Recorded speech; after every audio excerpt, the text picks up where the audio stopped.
Naga khairanni moota. Akkam ooltan, akkam jirtu fayyaa nagaa. Welcome, thank you. Fayyaa ta'e akkam ooltan Oromoo. Oole kam oole, bule kam oole. Nagaa Rabbii wal gaafachuun haqa dirqiidhaasi. Maali jirra, maaltu jira, haram deemu jirra, haram wal oofaa jirra, ambi maal nurratti hojjechaa jira, nuti yoo maal walirra hojjechaa jirra kaja'u xiqqoo wahuma nu galee fi wahuma naa galee wahumaan harkurraa hin dubbadha. Maaliif jennaan wanni teenyatuun yoo dhiisan jedhanis naman dhiiftu, yoo ni laalla jedhanis cal jettee laaluu sitti hin dhiiftu. Tari warri dhiisuu fi warri usee laalu warra amma kuma dhibbaan bitame kana yoo ta'e malee wanni Oromoo wahuma usanii laalanii miti. Rabbiilleen nama gaafata beektu, rabbiilleen ummata keetiif maal gootee jaa. Gaafa ummanni kee diinaan dhumu ati ummata keessan cinaa dhaabbattee jaa. Gaafa ummanni kee rakkatu ummata kee cinaa dhaabbattee. Gaafa ummanni kee boo irraa imimmaan hayxee. Gaafa ummanni kee miidhama ummata keeti itti laalte moo irraa ittiste. Jeessi gaafata akkasi barreegaa dur ta'ammaa tanan beeynu ta'ammaa wanni cufti faallaadha ammayi dur akkas nuun jaan. Dur yoo ooyiruu ta'e namni saame, yoo haqa keetiin namni dhufe, yoo mana kee diinni weerare haqa keetirra du'i, haqa keetirra du'i, lafateerra du'i, maatii keerra du'i, fira keerra duuta dabarsiteen kennitu jechuudha. Akkasii gaa warra jannataa jennaan jechuudha. Shahiida jennaan warra haqa isaatirra dhume. Garuu amma haqa isaa dabarsee kannu ka ummanni isaa odoo dhumee usee laalu, ka haati Oromoo odoo rasaasaan ajjeefamtu usee laalu, ka qabeenyi Oromoo odoo gurguramuu usee laalu, ka Oromoo lafa wajjin odoo gurguramuu usee laalu kana akkamiin laallaadha. Karuma pointi xiyyaattiin deebi'a. Tokko waa'ee baha Oromiyaa kana. Waa'ee baha Oromiyaa hoggaa hedduu irraa dudubbanne. Arra Oromoo waan laafaadhaan laaluu danda'a. Boru waan gatii Oromoo kafalchiisu ta'a jechuudha. Maaliif jennaan wanni warri Somaalilaandii hargee jijjiga keessa godhu jiran kun naannawa isaan 70moota 60moota lafa teenya fudhatamee ja'amee irratti mootummaan Ziyaad Barree yeroo san humna waraanaa kaasee biyya tanaan weeraree fi waan amma deemu jiru kana wal bira laaluu dandeessu. Jarri kun waliin jaalatan, isaan waliin jaalatanii garuu lafa Oromoo hatuu irratti, Oromoo fixuu irratti waliif galanii jechuudha. Kana dhibbarraa dhibbatti. Soomaaliin hoggaa kan wal lolti. Gaafa Oromoo miidhan ammoo walii galaniiti Oromoo miidhan jechuudha. Gaazini amma laannaa wasan keessaa bahee ja'amaa jiru kun gaazini kun gaaza Soomaaliiti. Gaaza Soomaali biita gaaza qabaachuu dandeessi uumaadha. Kannaa Rabbii kannaa rakkoon qabu. Garuu naannaa wasanii gaazini bahuudhaaf Oromoon maaliif miidhamuu qaba? Naannaa wasanii gaazini bahuudhaaf daangaan Oromootii fi lafti Oromiyaa fuudhamtee maaliif weerarsoota kanaaf kennamtee kajoo kun siyaasa mootummaan amma jiru kun hojjechaa jiru. Maaliif jennaan amma halgadde yoo laaltan magaalaa Jijjigaa keessatti qabeenya Oromootii fi manneen Oromootiitu gubate. Lafa tana keessaa Oromoo qulqulleessu piroojeektii jedhu seenanii jechuudha. Amma waliigaltee yookaan hiriiroon mootummaan Hargeysaatii fi mootummaan Jijjigaa kan warra adaree kana wajji wal qabatee Oromoodhaaf cidha fiduu deemamoo boo'icha fiduu deemaa haja ulaaluu namarra jira. Biitti takka eega sirna federaalizmiitiin gaggeeffamte biyya ollaatii wajjin mootummaa federaalaatiin mari'ata malee mootummaan naannoo if bulchu mari'achuu hin danda'u. Amma biyya tana keessaan jira. Federal governmentiitu biyya biraatii wajjin marii biyyoota lameenii godha malee isteetiin hin keessa jiru kun kaatee biyya biraatii wajji godhuu hin dandeessu. Kana keessa shira siyaasaa guddaa Oromoodhaatti balaa ta'uutu as deemaa jechuudha. usneetu malaalla nuti waan xiqqoo takka social media irra nu darban Oromoon sanumarra wallaalti jechuudha. Hegeree balloo Oromoo miidhu jiru fanji Oromoodhaaf lafa kaayamtee deemaa jirtu tana laalaa hin jiran. Odoo Oromoon lafa qabdu mootummaan naannawa Hargeysaa fi mootummaan naannawa Kililii Shanii karaa Hargeysaa fi haga adaree biyyoo walibbanu godhanna warri Kililii Shaniitiif warri Somaalilaandii fi warri Jogola keessa jiru sana ogaaje abbaan biyya tana eessa jira ni du'e moo ni hadoode moo maarirra jira. Biyya ollaati wajjin naggada godhachuun gaariidha. Garuu ummata biyya qabu undermine gootee reefka gootee tuffattee tiimiti ka gootu. Kana ka Oromoo akka tuffatan godhe mootummaa federaalaatii fi mootummaa namicha Shimallis Abdiisaa jedhan. Shimallis Abdiisaa Oromiyaa bahaa qabeenya sii fedha malee ummata siin fedhu. Qabeenya isaanii soorsi uumamaaf rabbiin kanne hanna diinagdee jira malee naannawa sanarratti Oromiyaa bahaa namni dhumu daangaan sii cabu lafti sii kukutamtu dhimma tokko hin qabu. Maaliif waan laallee agarruu jechuudha kun. Faarsitee bultoonni immoo ala kanaa child support ilmaanii kafaluu dadhabee jaartiif ilmaan gargaarsa mootummaarra dhiisee achi dhaqe akka fedhan jechuu danda'e. Maaliif kafan abbaa hanqatee jechuudha. Kafanni abbaa hanqate abbaa fedhe faarsuu danda'e. Jireenya mataa keetii ka ifii jiraattuuf jettee dhugaa uummataa ukkaamsinii jechuun barbaada jara kanaan. Maaliif dhugaan Oromoo yeroo hunda ifaadha. Namni tokko sabni guutuun haqa dhabee baduurra namni tokko haqa ummata sanii dhugaa ragaa bahee yoo kute irra rabbi biratti illee eebbifamaadha. Ummata isaa keessatti illee onnee ummata isaa keessatti illee bakka olaanaa qabaata jechuudha. Kara kan shira amma naannawaa dirree dhawaa deemu jiru. Miidiyaa warra kanaa hedduun dhaggeeffadha hedduun jala deeme jechuudha. Gaafa naannawaa lafa isaanuu mirkaneessaa jennee warra UNESCO kana bira dhayne lafa isaa bakka isiin taate laalaati mallattee isaanuu fidaa jedhanii jiran. Lafti dura gaa mallatteessanii geessan lafa dirree dhawaatanii jechuudha. Tatti aantu silaa Zeeyilaadha. Zeeyilaan ammoo abbaadha qabdi. Abbaa qabdi biitti abbaa qabdu akka Zeeyilaa tana. Gada bursiin dhiira taatan koottaati seera kana godhadha jetteen koottaa seera kana tumadha. Seera kana akkuma isin agarsan kitaaba isaanii yoo laaltan Google keessa seentanii ilaaluu dandeessanii aadaan isaan achirra qabatanii dhaqan aadaa Oromoota Karrayyuuti. Aadaan Oromoota Karrayyuu yoom aadaa isaa taate. Abbootii teenya Karrayyuu uffata diimaa san uffatanii uffata adii irratti waan diimaa uffatanii gaabii diimtuu addarratti kallacha diimaa san hidhatanii akkuma Karrayyuun ittiin beekamu. Kana fuudhanii kitaaba san keessa kaayyatanii kun aadaa teenya jechuun Oromoo aadaan kaleedhaa miti kan usaamamaa turte arra haareetti jalqabdee jirti jechuudha. Arra haareetti jalqabee jira. Kitaabni kun kitaaba seera naamusa illee cabse naamusa namoomaatii fi naamusa waaqaati illee cabse jechuudha. Seera Iisaa jedhan kun. Kitaaba kana keessatti ilmi tokko yoo ka'ee jaartii soddaasaa gudeede dhadhaa mataarra kaayaati eebbisaa jedhan achi keessa jira. Isaan bal'inaan raasaa jiran Somaaloonnummaan jechuudha. Kun safuudha jedhanii. Kitaaba safuu kana heera uumamaatiif heera waaqaati illee cabse kana fidanii dirree dhawaatirra mirkaneeffatanii dirreen dhawaa nuu mallatteessiteeti fuudhee karaa waan ni dheyne jedhan karaa Zeeyilaa dheyne jedhan. Jara keenya warra aadaa fi turizmiitiin nuu mallatteessee jedhan. Dubartiin Soomaalii aadaa fi turizimii dirree dhawaa harkaa qabdus kun ulaagaa kamiin dirree dhawaa mallatteessuu dandeessi namaaf. Seerri biyya san keessatti lubbu Oromoota duuta irratti hojjetu lafa Oromoota saamamte irratti hojjetu jechuudha. Garuu an akkaan laalutti lukkuun harreen haada kuttee nan fittuu gabaabsitee jedhan. Warri arra gartee kun keenya jee arra naannawaa baha Oromiyaa kana jeeqaa jiru. I think hammeenyi isaanii fagoon jiruu na fakkaata. Maaliif jennaan an ummata akka Oromoo tasgabbaa waan agarre jireenya kiyyarratti abbaan ifaarsu odoo hin ta'in dhugaa jiruutu kana jechuudha. Uummanni Oromoo uummata hedduu tasgabbaawaadha. Uummata abbaa fedhe hojii jiraachuu danda'u, saba fedhe hojii biyya fedhe keessa nagayaan jiraachuu danda'u jechuudha.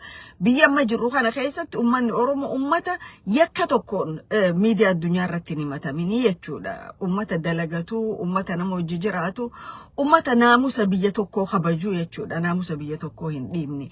Amma gaa weerartoonni kun hoggaa alaa dhufanii kana cufa godhan ifiif godhanii ennee ol gaafane lakki ifii godhaan jiran. Kana godhaa jiru mootummichuma biyyaan bulcha jiru federaalaa fi isteetii qabateeti. Shimallis Abdiisaatiif Oromiyaan jiddu gala qofa.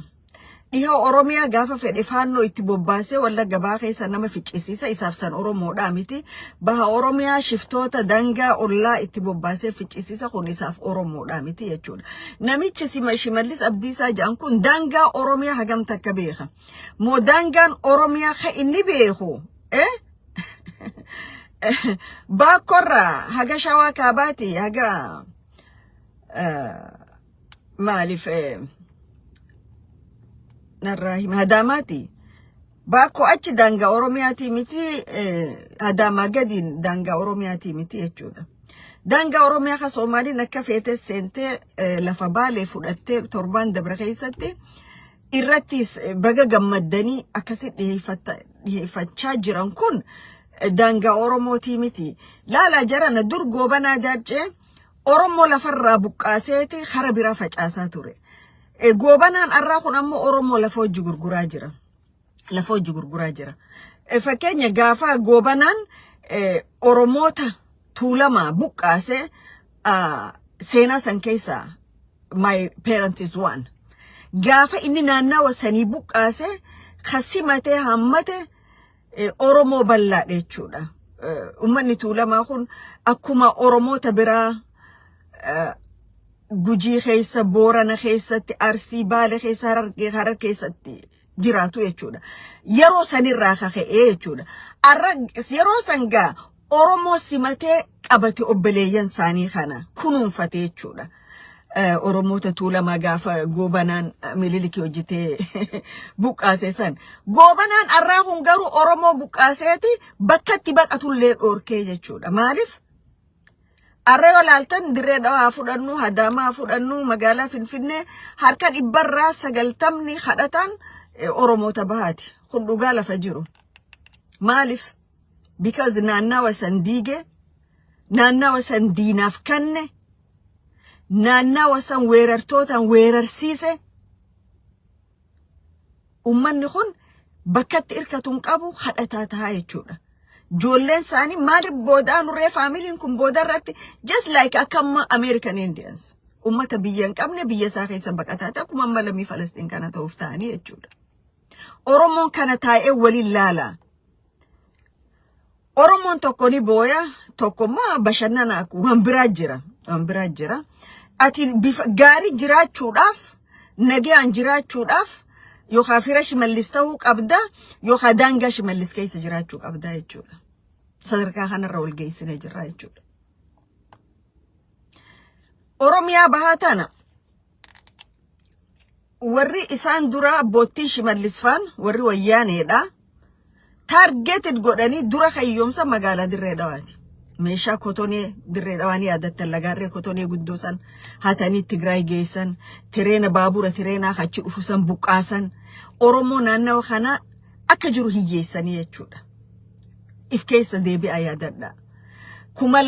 1997 namni julmaan namni irraan dhumin ni jira naannawa sanitti. Manni tokko duutitti hin galin ni jira. Starting from 94 up to 98 jechuudha.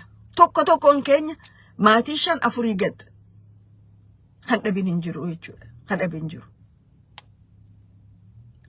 Uummanni kun osoo daadarkaa sanirraan bahin itti dhufee jechuudha. Mootummaan kiyya abbaan fedheen ajjeesa naannawa kiyya seenuu hin dandeessan naannawni kun kiyya keessan ammoo akkaan fedheen keessatti isin godhaa ka jedhuutu as bahee jechuudha. Ilma maccaa dhalataa gincii jechuudha. Ka Oromoof naasuu hin qabne warra isa faarsuuf malee warra isaaf sagadu malee warra gaafa fedhe warra tokkoon maqaa arabaa baadhatanii deemtan direct clear maa ummataaf hin himne warri maqaa arabaa qabdan oromoodhaa miti oromiyaa keessatti dhumtanis jiraattanis nullaalu ettanii maattin himne maaliif hoggaa garii akka ijoollee waan tuttuftanii jira miti afaaniin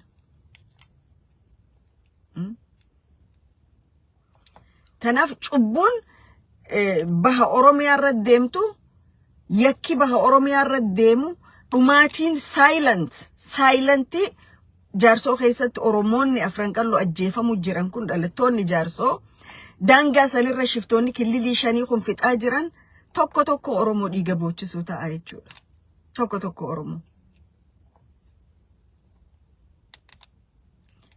finfinnuma keessaa isin beqaquu ta'a ka isin beqaysuu taa'us warrumamma isin lafan weerarsiisaa jirtan kana warrumarra isin jala fiiddanii kan itti aanaa godhattanii kan abbaa diinagdee godhattanii Jabuutii fi Somaalilaandii fi Jijjigaan killilii shanii walii hidhattanii Oromoo waliin goolu jirtan kana kanumaatu isin unkuru ta'a jechuudhaan dura biyyaa san keessatti silaa Oromoo rabbiitu hojjetaaf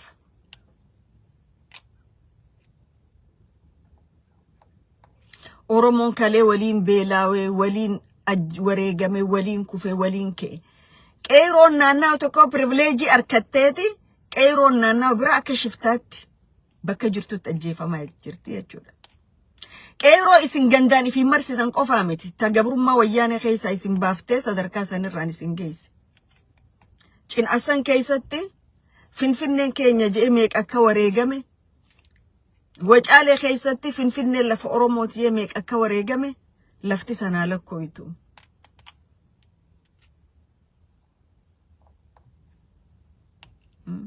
silaayis harreen hoggaa fe'ina irraa fuudhan abbaa irraa fuudhan beeytu irraa fuudhamuu malee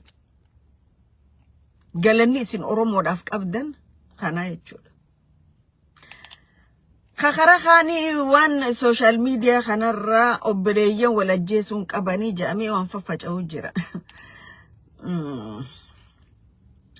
silaa dabballee dhaaba siyaasaa ta'uu baatamee dabballee ummataa tahamee gaariidha warri diinagdee hin bitamtanii waraqaa tana faffacaasaa jettan keessaa fi alaa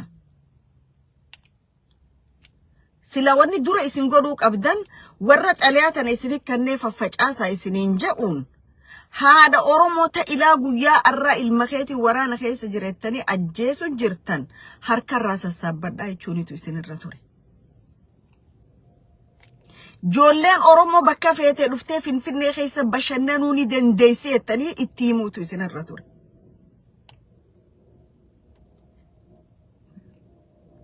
Torbaanuma dabree miti shawaa kaabaa keessa tuulama naannoo Salaaleetti haadha Oromoo ajjeeftan. Obboleeyyan lameen jidduu qawween haa dhaabbattu. Qawwee haa dhaabuu dide isinii miti. warrumarra qawween haa dhaabamtu jee footoo isaa if dura baaftanii deemtanii kanaatu abbootii gadaa nama 16 ciibsa rashalee miti qawween isaanii yoom daangaa tiisiti qawween isaanii haadha Oromootti fi abbootii Oromoo ajjeesuu malee faannoo baha Wallaggaatti Oromoo fixu jirtu yoom takka irraa dhaabde shiftoota ollaa kililii shanii yoom takka Oromoo irraa dhaabde Ankheddu nagaddisiisu warra biyya ilmi namaa keessa jiraachuu danda'u keessa jiraattee nama ta'uu danda'u keessa taa'ee $100,000 takkaan bitamee waa facaasu kan hedduu garaana nyaata yoo jabaattee dalagattee ifirraa murtee humna rabbiin sii kanneen dalagatte aadaa quubii deemuu qabnaa miti 100,000 amal lama keessa fudhachuu dandeessa 48,000 amatamatatti fudhachuu dandeessa jechuudha kuma afuriyo deemte akkasumatti dalaganne akkasuma quubii deemaa jireenya keenyaaf jiraachisaa turre arrallee if dabarree ilmaan keenyaa fi aalii teenyaaf ameeqa godhaa jirra jechuudha $100,000 jettanii ummata keessan gurgurtanii xalayaa isinii kannanii facaasaa janii facaaftan kanarra deebitanii aabaa ofii kaafaa as keessa naqaayii isiniin jan aabaa ofii kaafaa on maal balleessan targeetiin isin dhaaba lameen kana target godhattaniif maalifi ijji halaala waan agarre tamutaaniif keessaa guuranii itti Oromoon. Diboottiin kalee mooraa qabsoo jeeqaa turtee mooraa qabsoo keessatti wal dhabde. Arra taraan teessanii angoonis teessanii. Anaatu sirra naannawa kanatti aanaa. Anaatu sirra mootummaa kana aanaa. Akkaan fedhen isin godhettanii yoo irra dhaadattan ta'e. Guyyaan biraatti isin dhufaa jechuudha. Guyyaan biraatti isin dhufa. Oromoon akka Oromoo wal kabajuu qaba. Absolutely Oromoo wal kabajuu qaba. Wal dhaggeeffachuu qaba. Waliin deemuu qaba. Wal jala deemuu qaba. Garuu tokko belleesseetiin deemaan hin dandeemuu jechuudha. Yoo waliin deemi qofa. Waliin deemuudhaaf dirqama duraa ka qawweesaa uummatarraa lafa qaqqabuu qabu. Mootummaa naannoo Oromiyaa ka ifiin jedhu ka mallash dirqama kannu qaceela araarsa mardaasaatti ka shimallisu jiirra oolchu joolleen qabaleetun qawwee ummata Oromootiin doorsiftan dura isiniitu qawwee teessan lafa qaqqabuu qabaa jechuudha. Nama fixxanii haga dhumaa fixuu hin dandeessan Oromoo. Haga dhumaa fixuu hin dandeessan ni jiraata sabni kun. Dhumarratti ka lubbuu bakkaan dhabuu taa'u isinumaa jechuudha nama biraatii miti. Godaanninsuma kalee diina hojii dhaabbattanii Oromoo irratti hojjechaa turtan arrallee bifa biraatiin hojjechaa jirtanii jechuudha.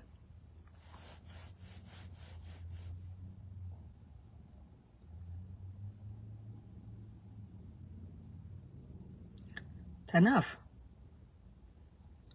qawween haa dhaabbattuun dura mootummaan abbaa irree qawweesaa dhaabuu qaba. Haawwan Oromoo ilmaan keessanii achi jirejee fixuu dhaabuu qaba. Bar mootummaan wayyaaneedha. Ta ilmaan Oromoo dhiiga siitiin firraa kaasan takka haawwan Oromoo ilmaan keessanii gaarii jireetti irra shannee bar. Takka garuu isin kirminaalota warra san keessaa dhufeedha. Jijjiirama jammali wanni tokko ka jijjiirame hin jiru. Kaabineen irra jirtus tanuma gaafa wayyaanee nama fixaa turte. Abboottiin gandaas kanuma gaafa wayyaanee nama fixaa ture. Wanni tokko ni jijjiirame hin jiru. Gaafa ija banattanis Oromoo fixuudhatti ija banattan, gaafa aangoo fudhattanis Oromoo fixuudhatti ija banattanii jechuudha. Amma garuu ka adda godhu Oromoo gandaan adda baaftanii gandi kun privilege adda qabaa gandi kun ammoo kana gandi kun kana jettan. Kanallee itti milkooytan.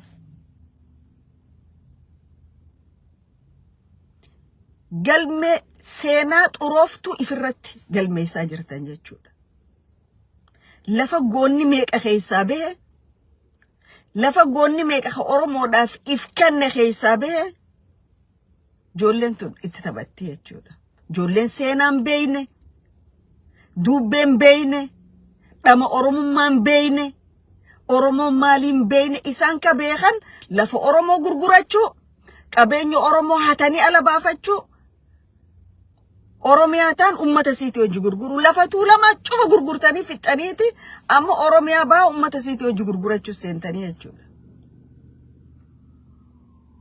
Hanga tokko ofitti deemtan hanga dhumaa itti milkooytan jechuudha. Kanaas kakara kaanii kadhumaa tokko kaniin jedhu miidiyaa kana keessa namni ni laala beeytu maaltu Oromoo irra dalagamu jira sharri akkamii warri qotte duudaa kunoo maal jedhanii warri ollaa keenyaa kililii shanii kunoo maal jedhanii keessa deemnee ni laalla. Maaliif dandeettii afaan adda dhaggeeffachuu rabbi nuu kanne waaqni nuu kanne galata isaa ila hanga irraatti nama gaaroomin Oromootii fi waan Oromoo haasa'u warra Affaar. Maaliif Affaar lafa namaatiin barbaadu hanga tokko walloo ijoollee ni bubbuuti xiqqoo gaafi naannawaa san gaafii ni jirti garuu akka warra kililii shanii kanatti Oromoo lafarraa baduu qaban jettu uummata hojillee haasa'uu dandeessu hojillee waan ta'uu dandeessu jechuudha. Niin dhaggeeffadha mana isaaniitis jibbanna dangaa dabree Oromoo naannawaa jijjigaa keessaa qulqulleessa afaanii baafatanii jiran. Oona jaarsoo, oona afran qalloo, خاصة علي حاجات أجحبور مقبر الدار جارمتو يرود for temporary اتدي ما باجي تخنسن الرا أمة ثاني خجوز ثاني سومالي جديد الرات أوليت الرأس الراتش الرجورني لفا سومالي تجان كاني تكبده خلوكم ما مدري دوا إيسا بكداداتي تو إيسا أفر أريفي إيسا خان أريفي شوف في دني ترداب النجالة جان رير النجالة نانجا كخرا خاني تي ورا كابا خانا Sagaya Gabramadin Toko Yadada. Gobana dace, Amara Chala Amaraji, Dubaka Amara Chala Amara to Kod the Gifa Deda. Media Hanoga the Gifa to I Dura Agar the Gesa. Namichokon Abad and Oromoda Hadan Manzeda. Manze chun warashawakane chuda. Notitulama, Manze chu warashawakane chuda. Yashawa Amara isani manzil malje an oromo daje garum qabso amaratin de garaje qabso amara hoggan de garu ya amara hilunna amara badu jira la farrada ba mujiraje amara wallaga kaysal umujira mali umujira malje okay لاتا وروتان كون ورا أمارا يولدنا أدقاقات أموجان وماتي شفتوني أمارا ولا قباها خيسا قدو جيران إلما ولو رقودو جيران ماكيناتك قوتود ألتوتو ولو قباساني رشانان خيجان أقري خسانو فيمسوني ورا إثيوبياسان أرلي فين خيسا نجان تا أنقودان خماكينا أمبولانسي خيسا نما قبوساني إسلام سديتي في أورمو سديت أجفنا جاني كسم متان أوان كون اتمولتو ورخناتو لغتي أورمو رتي يرون إجتي أكاتو سيني أورمو رتي يكا جاي ساجرمو أورمو تو يسيني رجع جاي ساجر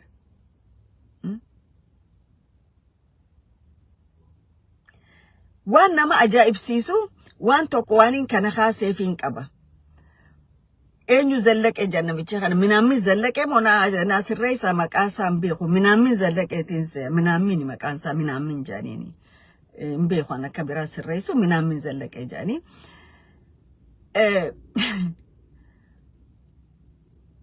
مالجا إني أفانو دقافين إنجي أفانو أن دقارا فانو أن غرغارا سيجي فانون مرغت أمنتي مالت أمنتي إجي يهلوني أمارا هلونا تقلقو أجراني جي كان جابيسا كراخانينيس جي نما أوروموتو كوماك آدوه يتشودا إسان وجيني سوجتشو جراجي it is just clicks my mind malif click nagode namicha fannon deggara fannon amaratu illunna adaga amara bakka yudumu kadumati oromo wan biradi sidengede wallo khaysati shekoti masgida senani fitansan hindubbatin kadigan oromo amari badan warakanati amari badan warakanati kuno warra amara cal amara waraka minami zallake khana ichuda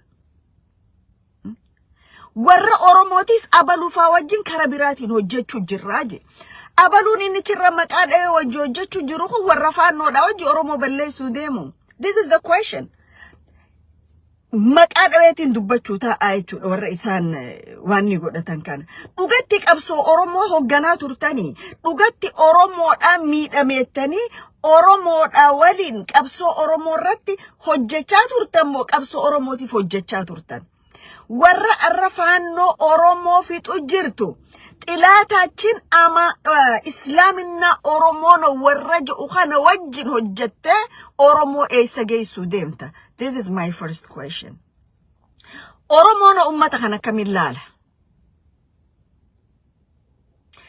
andini oromo khajal qaba warra kamina min zallaq khanafi warra faanno ji edemu echuda yon ummata maqasa yamatulle generalize godu badde echuda malif ummata tokko ka ummatatti ummatan waychu ndendis ummanni khun waydu def kaysa qaba wantef warri gama mina min zallaqeti wajin qabso wajji godu jirraje inni maqadawe khun Oromoo irratti hojjechuu jirtan moo Oromoodhaaf hojjechaa jirtanii jechuu barbaadeeti. Biddeena nama quubsu qibaabaan rabbeekanii itti Oromoon.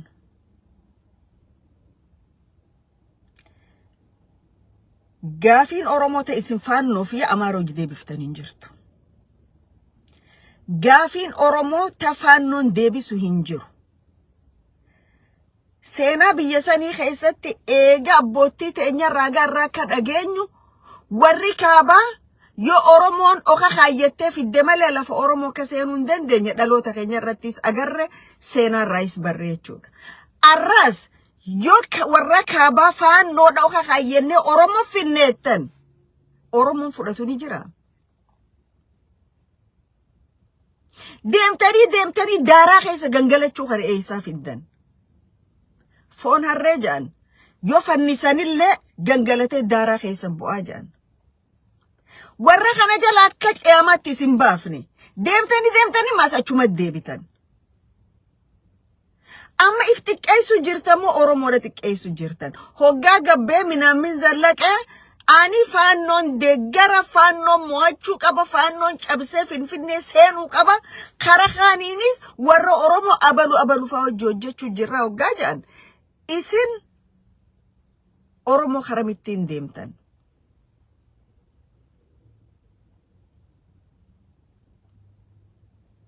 Seenaa ganna 8 tanaa yaadannu gaaga'ama arra keessa seenne kanaas akkamiin dhufee asirraa ilaaluu dandeenya jechuudha.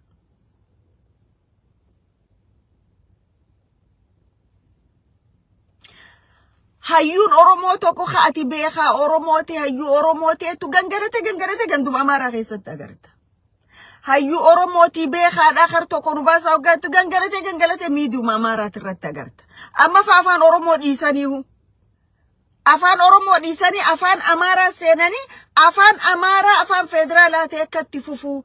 Afaan Oromoo afaan federaalaa ta'uu hin qabu jee warri mirkaneessaa jiru warra hayyoota Oromoo ifiin jee miidiyaa roolyaa afaan Amaaraatiin afaan banaa oolu kanaa jechuudha.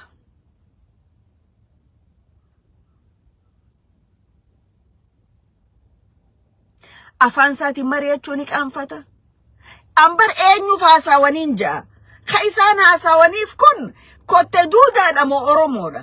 Yoo Oromoo haasawan Oromoon harka 175 hin beeku afaan kotte duudaa. Yookaan if cinaa kaayaa simaabaloo baantan miidiyaa keessan cinaa kaayaati akkan kunoo akkanaan jee itti mijaan. Faannoo hojii dhufnee Oromoo fixuu deemna. Yoo jettanillee garagalaati faannoo hojii dhufneeti Oromoo dimokiraasaa ibsuu deemna jaattima. Isin maatiin jahu abadan kar tokko dhaquu hin dandeessan. Karaan tokkichi isin dhaquu dandeessan. Yoo Oromoo akka Oromoo gabbuutanii Oromoo hojii mari'attan. Yoo mooraa Oromoo deebitan. Yoo miidiyaalee Oromoo irratti deebitan qofa. Achi miidiyaa Amaaraa irra afaan bantanii miidiyaa Amaaraa promote godhaa ooltanii Oromoodhaaf waagoona Oromoon kana booda gawwoomsitanii jiru. 2018 jalqaba ka Oromoo boollan naqe tokko isini. Arra silaa Oromoon akka arra dhume kanatti isin dhumu bakka arra jiru sanaas hin jiru jechuudha. Waan garii akka dubbanuu naman godhina. Namu milishiyaa jaarrate keessa alatti yoo maqaa keessan dhawan warra nama dutuu jira dutiinsa kanaaf namniif booda deebi'u hin jiru. Kanaaf Oromoon if moggaa teessan laala waan deemu jiru laala waan godhamaa jiru laala waan diinni keessaa diinni alaa godhu jiru wanni kililii shan isin roofu jirtu wanni karaa Jabuutiitiin isa dirreedha roofu jiru kana cufa laala waan karaa Baalee deemu jiru waan karaa Moyyaalee deemu jiru ija banadhaa laala. Odoo diinni akka galaana isinirra garangalle firraa irra garagalaatiin daangaa keessan kabachiisa. Kabiraa lafa babal'ifataa ati maaga lafa gadhiifta. Lafti jireenya ilma namaatiif qabeenya ilma namaati namni lafti meeshaa ilma namaati lafti lafarra jiraattoon qabaannaati namaa miti.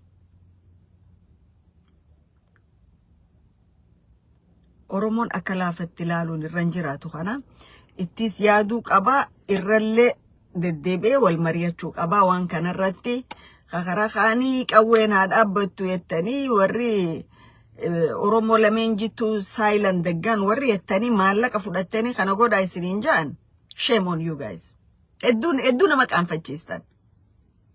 Dura kasila jechuu qabdan mootummaa ka ifiin ja'u kun qawweesaa civilians haadha Oromorraa dargaggoota Oromorraa dubartoota Oromorraa qawweesaa lafa qaqqabuu qabbaa jettanii advocate godhuuti isinirra ture.